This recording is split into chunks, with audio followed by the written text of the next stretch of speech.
Hi everyone, welcome to my channel. तो कैसे हैं आप सब। आज मैं बताने वाली हूँ आप लोगों को सेमेस्टर 2 के ज्योग्राफी का सिलेबस। तो देखिए, ज्योग्राफी के जो है वो 2 ब्रांचेस होते हैं। पहला तो आता है फिज़िकल ज्योग्राफी और सेकंड आता है ह्यूमन ज्योग्राफी। फर्स्ट क्या आता है, फिज़िकल ज्योग्राफी, और सेकंड आता है ह्यूमन ज्योग्राफी। ठीक है, तो इसमें से फिज़िकल ज्योग्राफी जो है ये सेमेस्टर 1 का सिलेबस है। सेमेस्टर 2 का सिलेबस है ह्यूमन ज्योग्राफी। इसमें हम लोगों ने पढ़ा था, सेमेस्टर 1 में आपका आ जाता है जियोमॉर्फोलॉजी और ओशियनोग्राफी। सेमेस्टर 2 में आपको पढ़ना है ह्यूमन ज्योग्राफी और रिसोर्स ज्योग्राफी। ठीक है, तो अब आपको ह्यूमन ज्योग्राफी में भी आपको बहुत सारी चीज़ें पढ़नी है। ठीक है, ये ह्यूमन ज्योग्राफी आपका एक पेपर हो जाता है, दूसरा पेपर आपका हो जाता है रिसोर्स ज्योग्राफी। ठीक है, तो आपको ह्यूमन ज्योग्राफी में पहले पढ़ना है इंट्रोडक्शन, जिसमें आपको ह्यूमन ज्योग्राफी की परिभाषाएं पढ़नी। अलग अलग तरह की परिभाषाएं मिलेंगी आपको। रैटजेल की परिभाषा, कुमारी सैम्पल की परिभाषा, विडाल डिला ब्लास की परिभाषा, आपको अलग अलग तरह की परिभाषाएं मिलेंगी।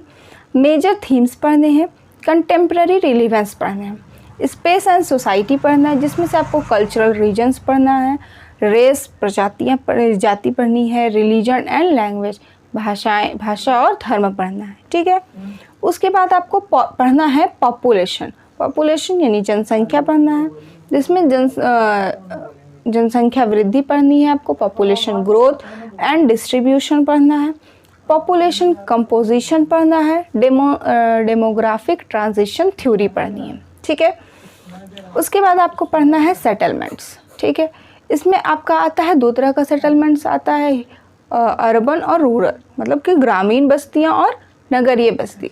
तो आपको पढ़ना है टाइप्स ऑफ रूरल सेटलमेंट्स और क्लासिफिकेशन ऑफ अर्बन सेटलमेंट्स। ठीक है, फिर आपको पढ़ना है पॉपुलेशन रिसोर्स रिलेशनशिप। ये आपका कंप्लीट हो गया ह्यूमन ज्योग्राफी का सिलेबस। इसमें आपको इतना सारा कुछ पढ़ना है। ये आपका एक पेपर है। ठीक है, सेकेंड पेपर आपका है रिसोर्स ज्योग्राफी। सेकेंड पेपर है हमारा रिसोर्स ज्योग्राफी यानी कि संसाधन भूगोल। इसमें आपको नेचुरल रिसोर्स पढ़ना है, लैंड रिसोर्स पढ़ना है, वाटर रिसोर्स पढ़ना है, water resource, land resource, natural resource पढ़ना है, और फॉरेस्ट रिसोर्स पढ़ना है, एनर्जी रिसोर्स पढ़ना है।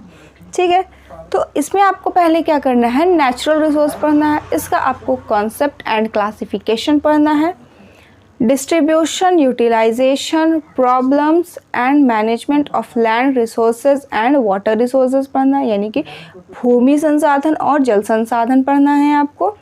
इसकी आपको उपयोगिता, समस्या, उसका समाधान, ये सब आपको इसमें पढ़ना है। ठीक है, उसके बाद आपको फॉरेस्ट रिसोर्स और एनर्जी रिसोर्स पढ़ना है। ठीक है, इसका पढ़ना है आपको distribution, utilization, problems and management of forest and energy resources.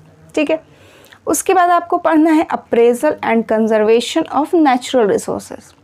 फिर आपको पढ़ना है सस्टेनेबल रिसोर्स डेवलपमेंट। ये आपका कंप्लीट हो जाता है रिसोर्स ज्योग्राफी यानी कि संसाधन भूगोल।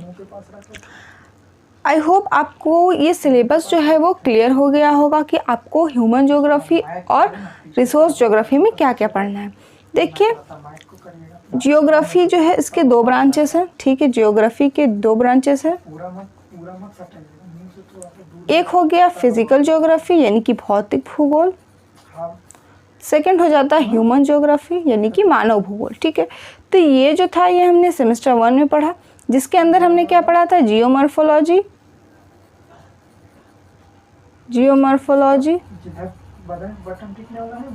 और क्या पढ़ा था, ओशियनोग्राफी।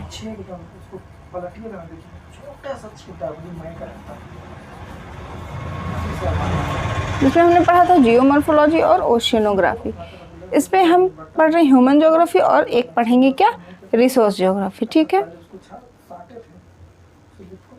रिसोर्स। ठीक है, आई होप आपको ये क्लियर हो गया होगा। ठीक है, ह्यूमन ज्योग्राफी में आपको मानव भूगोल में आपको इसका विषय क्षेत्र पढ़ना है। मानव भूगोल मानव भूगोल में आपको इसका विषय क्षेत्र पढ़ना है। अलग अलग तरह की परिभाषाएं मिलेगी, जिसमें से आपको 4 से 5 परिभाषाएं याद रखनी है। उसमें से फिर आपको अधिवास यानी कि या अधिवास बोलिए या मानवीय अधिवास बोलिए, उसे पढ़ना है। आपको जनसंख्या पढ़ना है, इसमें संस्कृति, धर्म, भाषा, प्रजाति, ये सब पढ़ना है आपको ह्यूमन ज्योग्राफी में। आई होप आपको ये क्लियर हो गया होगा। अगर वीडियो अच्छी लगी हो तो लाइक करिए। तब तक कि आज के लिए बस इतना ही। तब तक के लिए टेक केयर, बाय बाय।